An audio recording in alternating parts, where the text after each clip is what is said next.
कर लो, देख लो आप हम यही कहते हैं, लोग सोचते हैं मैं धनी बन जाऊं, सब सोचते हैं ना, लेकिन सही मार्ग जो धन का है वो आप लोग जान नहीं रहे। सही मार्ग धन का है कि 100 रुपए मिले ना, आज मेरे पास अमुक अव्यवस्था है, कल ऐसा हो सकता है कि तुम भारी से भारी सृष्टि की व्यवस्था करने वाले बन जाओ। क्या चाहिए? निहाल हो जाओगे, निहाल हो जाओगे। कहते अब कृत्य कृत्य भयो, निहाल हो जाओगे। ये सबकी समझ में नहीं आएगा, ये आगे की बातें हैं। हमें तो लगता है। राधे राधे प्रिय भक्तों, स्वागत है आपका आज के एक और महत्वपूर्ण वीडियो में। आज के इस वीडियो में महाराज जी ने बहुत ही जल्दी धनवान बनने का अचूक उपाय बताया है, जिसे करने से आप बहुत जल्द धनवान बन सकते हैं। प्रिय भक्तों, वीडियो बहुत ही महत्वपूर्ण होने वाला है, इसलिए वीडियो को अंत तक जरूर देखना। अपने बुजुर्गों की सेवा की, बहुत बड़े लाभ की बात है। आज हमारी समाज में यही बुद्धि भ्रष्ट होती चली जा रही। पूज्य जन, गुरुजन, माता पिता या आसपास पड़ोसी कोई बुजुर्ग है, उसकी सेवा का अगर अवसर मिले तो तन से, मन से, धन से जैसे बने आप सेवा कर लो, देख लो आप हम यही कहते हैं, लोग सोचते हैं मैं धनी बन जाऊं, सब सोचते हैं ना, लेकिन सही मार्ग जो धन का है वो आप लोग जान नहीं रहे। सही मार्ग धन का है कि 100 रुपए मिले ना, आप उनमें से अपने परिवार को खर्चा करके 2 रुपए किसी की ऐसी सेवा में लगा दो जो उसको बहुत जरूरत थी। साधु सेवा, गौ सेवा, भगवत सेवा, किसी पशु पक्षी की सेवा, वो 2 रुपए 2 लाख की व्यवस्था कर देंगे, देख लेना। और 2 लाख लगा दिए ना तो मालिक 20 लाख की व्यवस्था कर देगा। अगर धनी बहुत जल्दी बनना है तो सही उपाय है कि जो जीवों को आवश्यकता नजर आवे, हमें ढूंढना नहीं, स्वाभाविक कोई बीमार है, कोई ऐसा है, कोई, उसको हम सेवा में लगा दें, वो अपने आप आपके पाप को नष्ट करके ना श्री का वर्धन कर देगा। आज जैसे युधिष्ठिर जी से यक्ष ने ये पूछा, धनवान कौन, सबसे बड़ा धनी कौन? बोले शांत चित्त, प्रसन्न आत्मा, भगवत चिंतन परायण और दूसरों का हित भाव रखने वाला। पर हित सहित धर्म नहीं भाई। अब ये बात हम कहां समझते हैं? हम धनी कैसे बनेंगे? बोले शॉर्टकट अपनाइए, बहुत जल्दी धनी बन जाए। नहीं, सर्वनाश। आप परिणाम देखना, थोड़े दिन तो आपको लगेगा, फिर परिणाम देखना आप नष्ट हो। और धर्म से चलोगे, हो सकता है थोड़े दिन आपको कष्ट, फिर परिणाम देखना। जैसे 12 वर्ष का वनवास युधिष्ठिर जी को मिला, 1 वर्ष का अज्ञातवास, पर सिंहासन पर कौन बैठा? यही तो बैठे ना। कष्ट सहा, खूब उन्मत्त हुआ दुर्योधन कर्ण आदि के साथ, सबके गले कट गए और सिंहासन पर महाराज धर्मराज युधिष्ठिर ही विराजमान हुए। धर्म थोड़ा कष्ट पाते नजर आ सकता है, पर चमकेगा वही, विजय श्री को वही प्राप्त हो, अधर्मी नहीं। अधर्मी थोड़ा सा बढ़ता नजर आएगा, लेकिन वो फ्यूज होने के लिए वो प्रकाश करने के लिए नहीं है, वो फ्यूज होने के लिए, वो फ्यूज हो जाएगा, नष्ट हो जाएगा। तो अहोभाग्य है जो आप लोग बात मान रहे हैं, और आप सुखी होंगे इससे। आगे चल के देख लीजिएगा, पीछे की तो चिंता मत करो। भगवान कहते सर्वधर्मान परित्यज्य माम एकम शरणम व्रज अहम त्वाम सर्वपापेभ्यो मोक्षयिष्यामि मा शुचा। जैसा गुरु कृपा से उनके स्वभाव को देखा है ना, उसी बल से कहते तुम चिंता मत करो, बहुत कृपालु हैं। अनंत माताओं में जो प्यार है ना, वो हमारे प्रभु के एक अंश से है। अब आप अनुमान लगाओ कितना प्यार प्रभु हम सबको करते हैं, पर हम लोग प्रभु की तरफ से विमुख होकर संसार की तरफ है, इसलिए ऐसा है। अगर ये स्वीकृति आप करते चले जाएं, जो श्रवण कर रहे हैं, तो सच्ची मानिए ये भ्रम खत्म हो जाएगा कि बहुत काल जब साधना करे तब ऐसी बात आती है। हम लोग तो गृहस्थ हैं, संसारी हैं, विषयी हैं, आदि आदि। आपने स्वीकृति ही आप गलत ढंग से कर रहे हैं, स्वीकृति ही आपने सही नहीं की। हम गृहस्थ हैं, हम अमुक हैं, हम सब देह भाव की स्वीकृति। प्रभु कह रहे हैं ममैवांशो, तू मेरा अंश है, मेरा बच्चा है, मेरी आत्मा है। फिर ऐसा क्यों आप स्वीकृति नहीं कर रहे कि प्रभु मेरे हैं? सच्ची मानिए प्रभु ही अपने हैं। सच्ची मानिए प्रभु ही हमें बहुत प्यार करने वाले मित्र मिल गए, नहीं तो कोई नहीं है, केवल भ्रम है। मानो प्रभु की बात को मान लो, निहाल हो जाओगे। वो इसीलिए बोल रहे हैं, इसीलिए बोल रहे हैं कि हम निहाल हो जाए, परमानंद में मगन हो जाए। प्रभु अर्जुन जी को कह रहे हैं सुख दुखे समय कृत्वा लाभा लाभो जया जयो। ये कर्म भूमि है, हमारा यहां जन्म हुआ है। अपने शुभ और अशुभ दोनों कर्मों को मिटा करके वो परम लाभ जो किसी कर्म से नहीं होता वो हम करें। वो कौन सा कर्म है जो हमें परम लाभ देगा? तो कह रहे हैं जय और पराजय में समान भाव रखना ही वो समता रूपी महान धर्म है जो तुम्हें बचा लेगा। बड़े से बड़ा शुभ कर्म भी फांसी ही है। चाहे सोने की जंजीर से फांसी लगाओ और चाहे रस्सी से फांसी लगाओ, मरोगे तो है ही। ऐसे शुभ कर्म भी फांसी ही है। लोक लोकांतर में भटकना होता है, विश्राम नहीं होता। और अशुभ कर्म तो है ही, कहना क्या है उसको। हर शरीरधारी से ये दो प्रकार की क्रियाएं होती ही हैं। कहीं ना कहीं शुभ कर्म होता है, कहीं ना कहीं अशुभ कर्म। कोई ऐसा नहीं है जो इन दोनों कर्मों से युक्त ना हो। बड़े बड़े ज्ञानी जनों के शरीर के द्वारा भी ये दो क्रियाएं हो जाती हैं, पर वो अपने को अलग कर चुके हैं। वो अपने स्वरूप में स्थित हैं, कर्ता भाव रहित हैं, इसलिए ना शुभ उनका स्पर्श करता है ना अशुभ स्पर्श करता है। वो जान के कोई क्रिया नहीं कर रहे, संकल्प करके क्रिया नहीं कर रहे, स्वाभाविक हो रहे। अब उसमें कुछ भी ऐसी घटना घट जाती है तो उसके वो कर्ता नहीं है। इसलिए कहा गया कि जो आत्मज्ञानी महापुरुष है, अगर उसके द्वारा बड़े से बड़ा शुभ कर्म हो जाए तो कोई उसका पुण्य फल नहीं होता, और बड़े से बड़ा कोई पाप कर्म बन जाए तो उसका कोई अपराध नहीं होता, क्योंकि कर्ता भाव से रहित है। ये सबकी समझ में नहीं आएगा, ये आगे की बातें हैं जहां अहंकार समर्पित हो जाता है। कैसे नहीं उसको अपराध लगेगा, उसके शरीर के द्वारा हो रहा है। तो जैसे हमारे इस प्रदेश में जितने भी प्राणी वास करते हैं, फिर देश में, फिर हमारे विश्व में, तो हम एक प्रदेश से लेते हैं, कितना अशुभ कर्म होता है और कितना शुभ कर्म होता है। क्या आपको दोनों का दंड मिलता है या पुरस्कार मिलता है? या आपको हर्ष होता है या शोक होता है, या सुख होता है या दुख होता है? नहीं होता। क्यों नहीं होता? क्योंकि हमारा संबंध नहीं। हो तो रहा है, शुभ अशुभ कर्म हो रहा है प्रदेश में, देश में, क्योंकि कोई भी शरीरधारी कर्म किए बिना रह नहीं सकता। और जो शास्त्र सम्मत कर्म करते हैं वो भगवत मार्ग के पथिक होते हैं। वो साधारण उनकी गणना नहीं आती शुभ अशुभ में, वो तो भगवत धर्म का पालन करने वाले होते हैं। वो तो महात्मा होते हैं, भक्त जन होते हैं, प्रेमी जन होते हैं। वो त्रिगुणातीत अवस्था की तरफ उनकी गति होती है। पर साधारण प्राणी प्रायः क्रिया किए बिना रह नहीं सकता। क्रिया होती है, और क्रिया जब अहम से होती है तो कहीं ना कहीं लाभ बुद्धि, सुख बुद्धि होती है। इसके कारण वो ये समझ नहीं पाता है कि धर्म है कि अधर्म है, और बढ़ता चला जाता है। कहीं खूब पापाचरण होते हैं, कभी कोई संयोग बन गया तो पुण्याचरण भी होते हैं। लेकिन आपको क्या फर्क पड़ता है? पूरे विश्व में दोनों प्रकार के कर्म हो रहे हैं, आपको क्या फर्क पड़ता है? कुछ नहीं। क्यों? क्योंकि उसका हमारा कोई संबंध ही नहीं है। समझ लीजिए। तो ऐसे ही विश्व का एक ये नमूना है, स्थूल शरीर, सूक्ष्म शरीर और कारण शरीर। जो भगवत तत्व के ज्ञाता महापुरुष जन होते हैं, बिल्कुल जैसे तुम्हारा प्रदेश के शुभ अशुभ कर्म से कोई संबंध ना होने के कारण न हर्ष है, न शोक है, न दंड है, न पुरस्कार है, ऐसे ही इस शरीर के द्वारा हुए शुभ अशुभ कर्म उसे बांध नहीं सकते। जिसने अपने स्वरूप को अलग करके इनसे संबंध त्याग कर दिया। हमें हर्ष शोक दूसरे की क्रियाओं से इसलिए नहीं होता कि हमारा संबंध नहीं। ठीक ऐसे ही शरीर से जब ज्ञान प्राप्त हो जाता है, बिल्कुल जैसे भगवान ने कहा कि पुराना वस्त्र त्याग कर नए वस्त्र को धारण करते। सांप ने केचुल छोड़ दी, कोई संबंध नहीं। पुराना वस्त्र फेंक दिया, उसे कोई जला दे, कोई कुछ करे, कोई संबंध नहीं। वो उत्तम जगह में रखा जाए या अधम जगह में, कोई संपर्क नहीं रहता। ये देहाभिमान होने के कारण, देह भाव होने के कारण हमें अपने कर्मों का भोग भोगना पड़ता है। अब हमको जो भगवान उपदेश कर रहे हैं कि इस कर्म जाल से कैसे मुक्त होना है, क्योंकि अवश्य में भोक्तव्यम कृतम कर्म शुभाशुभम, भगवतवाणी, भोगना पड़ेगा निश्चित। अब कोई ऐसा उपाय जो हम इन कर्मों के जाल से मुक्त हो सके।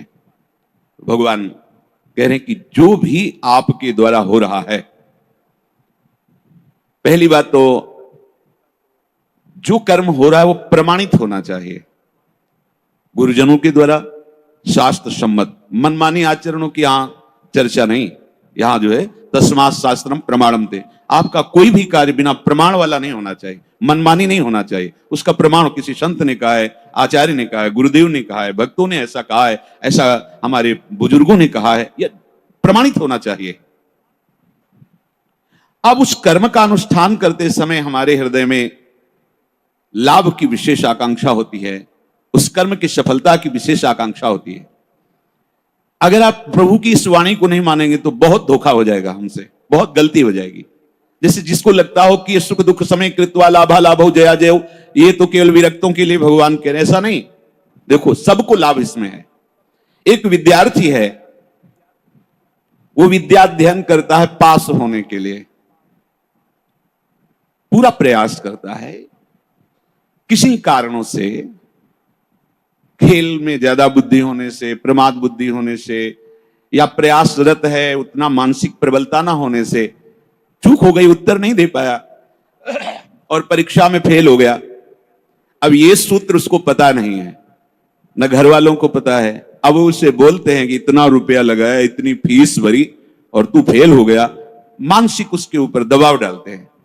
वो शास्त्र ज्ञान से रहित, विवेक रहित बालक विचार करता है, घर वाले भी असंतुष्ट हैं और पास भी नहीं हो पाया, अब क्या करें? बोले मर जाना अच्छा है। देखो कई ऐसी घटनाएं सुनने को मिलती कि अमुक विद्यार्थी फेल हुआ तो उसने आत्महत्या कर ली। ये क्यों हुआ? ये विवेक ना होने के कारण। ठीक है, इस बार फेल हुए हैं तो अगली बार हम प्रयास करें जहां हमारी कमी रही। अगली बार भी फेल होते हैं तो केवल पढ़ करके, विद्या या अध्ययन करके ही जीवन रखना होता है क्या? अगर विद्या नहीं है तो वो जीवन नहीं है। अरे भाई ऐसा नहीं है, जीवन नष्ट करने का अधिकार तुम्हारा नहीं। किसी कार्य में असफलता होने पर अगर हम अपने जीवन को नष्ट कर देते थे तो बहुत बड़ा अपराध बन गया, बहुत बड़ी दुर्गति का कारण बन गया। हमें जो अवसर मिला था उन्नति का, हम अवनति में बदल दिया, बहुत बड़ी हमारी पराजय हो गई। इसलिए ये क्षमता आना अति आवश्यक है। हमें तो लगता है कि सबको सत्संग सुनना चाहिए, भगवत प्राप्ति के लिए ही नहीं, समाज में जीने के लिए भी सत्संग की आवश्यकता है। आसुरी बुद्धि पशुता का नाश करने के लिए सत्संग समर्थ है। एक किसान है, हजारों रुपए लगा करके, मेहनत करके, बहुत बड़ी मेहनत होती किसान की, बहुत मेहनत होती, बहुत बड़ा तपस्वी होता, वो जान नहीं पाता है अज्ञान की धरा में होने के कारण। जिस ठंडी में आप वस्त्र त्याग नहीं करना चाहते, पूरी रात रात पानी लगाता है गेहूं की खेती में, बड़ी मेहनत करता है। जब फसल काटने का समय आता है तो वर्षा और ओले हो जाते हैं, पूरी फसल नष्ट हो गई। कर्जा लेकर उसने खाद पानी लगाया था, बेटी का ब्याह करना है, बच्चों को पढ़ाना है, अब फसल नष्ट हो गई, कर्जा कैसे देंगे, परिवार का पालन पोषण कैसे करेंगे? इससे अच्छा आत्महत्या कर लो। कई ऐसी घटनाएं, हम जिस कार्य में चलते हैं असफलता मिलती है तो हमको एक ही उपाय दिखाई देता है कि हम अपने को नष्ट कर लें। भारी मूर्खता। ये जो प्रभु उपदेश कर रहे हैं सबके मंगल के लिए उपदेश कर रहे हैं। छोटी छोटी बातें व्यवहार की। हमारा ब्याह हुआ, हमारी भावना में जो पत्नी थी वैसी नहीं मिली। अब हम जो सफलता चाहते थे इस क्रिया में, उस सफलता, अब द्वेष शुरू, विषमता आ गई। कैसे कैसे पापाचरण होने लगते हैं, कैसे कैसे पीछे कितनी ऐसी घटनाएं सुनने को मिल। राक्षसी बुद्धि। ये केवल बैरागियों के लिए, विरक्तों के लिए, संतों के लिए प्रवचन होता है, ऐसी बात नहीं। ये सत्संग ऐसी मति बना देगा कि आप समाज में रहते हुए भी बड़े आनंद पूर्वक सबको आनंद प्रदान करने वाले बन जाएंगे। ये जो जय और पराजय का, लाभ और हानि का, सुख और दुख का हमारे ऊपर प्रभाव पड़ता है, जब तक हम नाम जप करके अपनी बुद्धि को पवित्र करके क्षमता में नहीं लाएंगे तब तक बात बनने वाली नहीं। जगह जगह आप देखो, जगह जगह जहां कोई हारता है तहां वो निराशा अपने ऊपर ले आता है।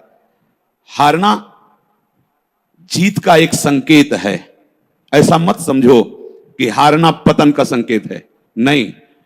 जो उत्साह संपन्न है, जो विवेकवान है, वो देखते हैं कि मैं कहां से हारा, कौन सा वो बिंदु है जहां मैंने चूक कर गया। विवेकवान तुरंत उसे संभालते हैं, आगे चलते हैं। फिर हार होती तो फिर हमें आगे बढ़ना है, ना कि हमें शरीर नष्ट कर देना है, ना कि हमें इतना चिंतन बिगाड़ लेना कि डिप्रेशन में पहुंच जाए। हर परिस्थिति हमारे कर्म के अनुसार रची गई है। अब हमको संभालना होगा, उस कर्म के प्रवाह में बहकर हमें नष्ट नहीं होना है। इसीलिए भगवान यहां के ततो युद्धाय युज्यस्व। तुम अपने कर्तव्य कर्म करने के लिए कमर कस के खड़े हो, उत्साह संपन्न बनो, तुम्हें बिल्कुल पाप नहीं लगेगा। नैवम पाप मवाप्स्यसि। बस तुम एक काम कर लो, जय पराजय में समान भाव लाओ। जो आपने माना हुआ लाभ है अगर हमारा पूर्ण नहीं हो रहा है तो हमें निराश नहीं होना। इस बार हमारा व्यापार सफल नहीं हुआ, इस बार अध्ययन हमारा ठीक नहीं हुआ, इस बार कृषि में हमें कमजोरी, अन्न की प्राप्ति नहीं हो पाई, हमारी खेती कमजोर हो गई, कुछ भी, कहीं भी, कैसे भी, निराश नहीं होना। रात है तो दिन आएगा, आप धैर्य रखिए, प्रकाश होगा। अंधकार में उबिए नहीं और प्रकाश में फूलिए नहीं। अभिमान मत कीजिए, अंधकार आने वाला है। इसलिए सम, भगवान कह रहे समय कृत्वा, ये बहुत बड़ी विद्या है। अगर कोई कहे निकुंज में जाने के लिए इसकी क्या आवश्यकता है, तो कृपा प्रकरण में पढ़कर देखिए, तीसरे दोहे में, शत्रु मित्र समझानी सम, मान मान अपमान सम, दुख सुख लाभ न हानि। यह जो कृपा, वही प्रभु कह रहे सुख दुखे समय कृत्वा लाभा लाभ हो जया जय। इसको धारण कीजिए। छोटी छोटी सी अनुकूलता में बाधा पड़ने पर हम दुखी हो जाते हैं, हम विक्षिप्त होने लगते हैं, हम बहुत बड़े लाभ का त्याग कर देते हैं। छोटी सी मनोनुकूल वृत्ति के विरोध होने पर, जबकि वो महामंगल विधान है, आपको समझ में नहीं आ रहा, आप इतने असंतुष्ट हो जाते हैं, इतने हार जाते हैं, इतने निराश हो जाते हैं कि परम लाभ का मार्ग ही छोड़ दिया। और ये जरूरी है, जरूरी है। जैसे ये उपदेश जब होते हैं तो प्रश्न भी होते हैं कि कब तक सहें, कब तक सहें? जब तक भगवत प्राप्ति नहीं हो जाती, जब तक भगवत साक्षात्कार नहीं हो जाता, तब तक आप सहो। सहत सहत बाढ़े भगति। इसका परिणाम क्या होगा? हम तो बड़ा दुख सह रहे हैं, अपमान सह रहे हैं, विषमता सह रहे हैं, इसका परिणाम क्या होगा? भगवान कह रहे बिल्कुल निश्चिंत रहो, महाभय से तुम्हारी रक्षा निश्चित यही कर लेगा। समता, किसी के आशीर्वाद की जरूरत नहीं। ऐसा ते विहिता सांख्ये बुद्धिर्योगे त्विमां शृणु, बुद्ध्या युक्तो यया पार्थ कर्म बंधम प्रहास्यसि संतुष्टायेन केनवा। ये कला सीखनी पड़ेगी, ये कला स्वीकृति करनी पड़ेगी, नहीं आप आगे परमार्थ में नहीं बढ़ पाएंगे।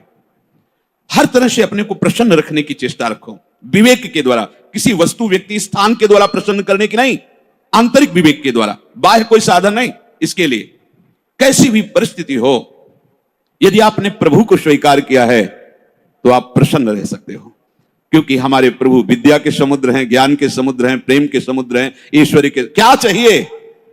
बिना पढ़े समस्त विद्या प्रकाशित हो जाती है। ब्रह्मा जी किसी स्कूल में गए थे, चारों वेद स्वतः स्फुरित हो रहे। किसके संकल्प से? भगवान के संकल्प से। समस्त सृष्टि की जितनी भी कलाएं हैं सब ब्रह्मा जी से तो प्रकट हुई हैं। कहां सीखा ब्रह्मा जी ने? प्रभु के संकल्प से। वही तुम्हारे भी हृदय में संकल्प जागृत हो जाएगा। मूकम करोति वाचालम पंगुम लंघयते गिरिम यत् कृपा तमहम वंदे परमानंद माधवम। आज मेरे पास अमुक अव्यवस्था है, कल ऐसा हो सकता है कि तुम भारी से भारी सृष्टि की व्यवस्था करने वाले बन जाओ, क्योंकि तुम्हारा स्वामी अनंत ईश्वर संपन्न है। इस बात को लेकर के वो इस समता को धारण कर सकता है। अगर इतने बड़े प्रभु का सहारा नहीं है, फिर सहेगा किससे? ये सहने की सामर्थ्य सिर्फ हरि के चरणारविंद के आश्रय से आती, भरोसे से आती। ठीक है, आज हमारा मन ठीक नहीं है, लेकिन जिस दिन मन चोर देखेंगे ना, उस दिन निहाल हो जाएंगे। ठीक है, आज हमारी ऐसी परिस्थिति, जिस दिन वो देखेंगे ना, हम निहाल हो जाएंगे। देखो ना, कई कई दिन केवल तुलसी दल का भोग लगता है, लेकिन ना अन्य आश्रय है, ना अन्य भरोसा है। श्री सुदामा जी को है केवल कृष्ण प्यारे का, और वो भी कुछ लेने के लिए भरोसा नहीं, केवल विशुद्ध प्यार है। तो जैसी द्वारिकापुरी वैसी सुदामापुरी खड़ी कर दी। संतोष अगर किसी को हो सकता है तो प्रभु को लेकर के होगा। ध्यान रखना, अगर प्रभु का आशा भरोसा नहीं तो आप नहीं। क्या आप पास होते चले गए और भगवत भरोसा नहीं है, माना कोई बहुत बढ़िया नौकरी मिल गई और आपके आचरण भ्रष्ट हैं, तो क्या आप शांत हो जाएंगे? क्या आपका हृदय शीतल रहेगा? क्या आपका मन प्रसन्न रहेगा? नहीं। नाना प्रकार की भोग सामग्रियां और सम्राट पद, दुनिया का ऐश्वर्य मिल जाए, पर हरि चरणों से संबंध नहीं है तो विश्राम नहीं मिल सकता। तब लगी कुशल न जीव कहो, सपने हूं मन विश्राम, जब लगी भजत न राम को, शोक धाम तज काम। हाँ तो प्रिय भक्तों, महाराज जी का यह ज्ञानवर्धक वीडियो आपको कैसा लगा, कमेंट बॉक्स में अपनी राय जरूर देना। और वीडियो पसंद आया हो तो कृपया वीडियो को लाइक एवं चैनल को सब्सक्राइब जरूर कर लेना, ताकि इसी तरह के ज्ञानवर्धक वीडियो आपको देखने को मिलते रहें। प्रिय भक्तों, प्रेमानंद जी महाराज एक ऐसे संत हैं जिन्हें सनातन धर्म का भीष्म पितामह कहा जाए तो कोई अतिशयोक्ति नहीं होगी। प्रिय भक्तों, जो महाराज जी की बातों पर चल गया, समझो उसका कल्याण निश्चित है। इसलिए प्रिय भक्तों, महाराज जी का सत्संग सुनते रहिएगा और अपने जीवन को आनंदमय बनाइए। प्रिय भक्तों, आज की वीडियो में बस इतना ही। अगले वीडियो में फिर मिलेंगे, तब तक के लिए जय श्री सीताराम, जय श्री राधे श्याम।